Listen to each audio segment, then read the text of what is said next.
When the United States started restricting the sale of computer chips to China and Chinese companies, some people warned that this could have negative consequences. However, the Biden administration did not change its stance. Instead, they made the restrictions even stricter to prevent China from obtaining the computer chips it needs for its military modernization efforts. It has been less than a year since the U.S. government first imposed these restrictions on China.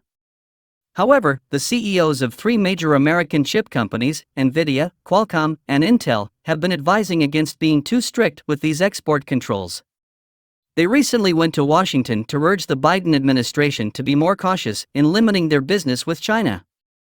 These chip companies are right to be concerned about cutting off China's access to computer chips. Adding more restrictions on what computer chip manufacturers can sell to China, the world's second largest economy, is likely to lead to retaliatory measures from China and strain relationships with U.S. allies in the chip-making industry.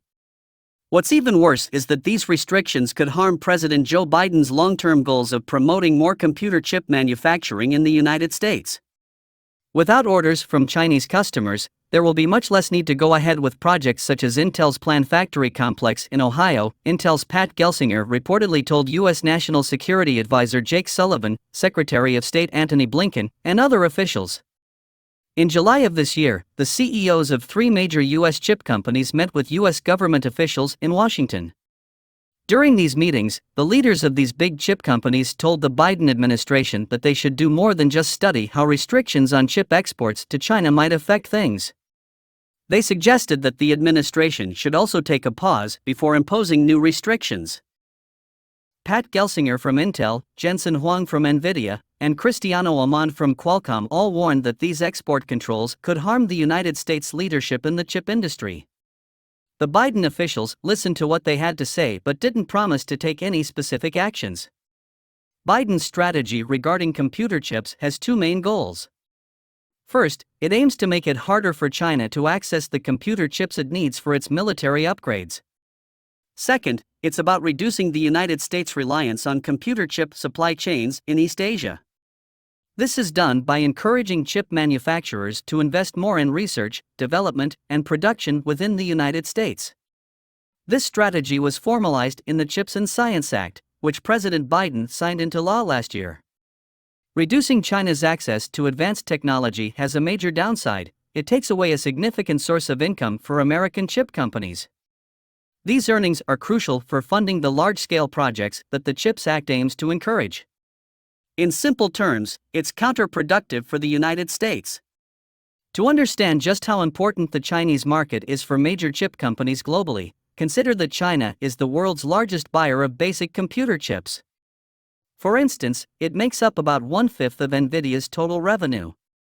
Qualcomm relies even more on China, with roughly 60% of its earnings coming from supplying components to China, where most consumer electronics are produced.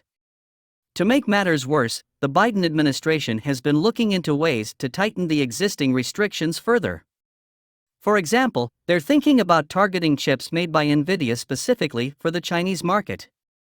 While this policy is meant to slow down China's development in artificial intelligence, AI, it has actually made alternative chips more popular, according to Nvidia's CEO, Jensen Huang. Even for Intel, the situation is concerning. If they don't receive orders from Chinese customers, they'll have less reason to proceed with projects like the planned Intel factory complex in Ohio, as mentioned by the CEO. Gelsinger, who recently visited Beijing to showcase his company's latest AI chips, considers China to be Intel's most significant sales region, with China contributing about a quarter of its revenue. Currently, China represents 25% to 30% of semiconductor exports.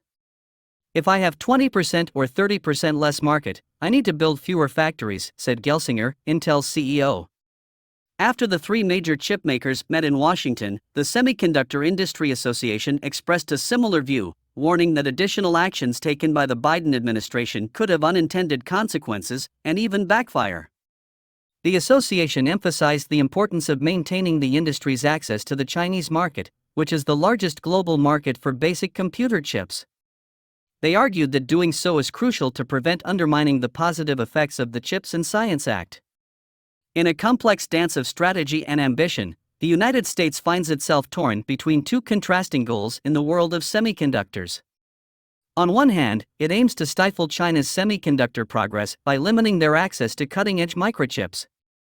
This includes placing export controls that prevent American companies from selling their microchips to China and Chinese firms, a significant portion of their customer base.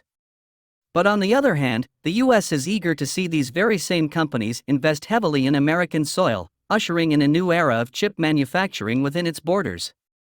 To catalyze this domestic chip-making revolution, President Biden launched the CHIPS Act, designed to incentivize companies to build factories and production facilities on U.S. land.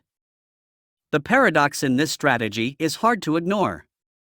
The U.S. government is essentially urging American companies to sever ties with their most substantial customer, China, while simultaneously encouraging them to funnel substantial resources into constructing more factories and plants. However, these very companies are restrained from selling their products to their most lucrative market. It's like trying to juggle two conflicting goals, and it shows just how absurd the export controls are. And to add another layer to the puzzle, by restricting China's access to advanced microchips, the U.S. might inadvertently be stoking the flames of competition. This could motivate the Chinese to double down on their efforts to develop their own state-of-the-art microchip technology, intensifying the global tech race. Do you agree that the U.S. has made a grave miscalculation on export control this time? Share your thoughts and leave your comments below. And if you like what you watch, hit the like button to show your support. More importantly, subscribe to this channel so that you will continue to receive more interesting videos about the happenings in Asia.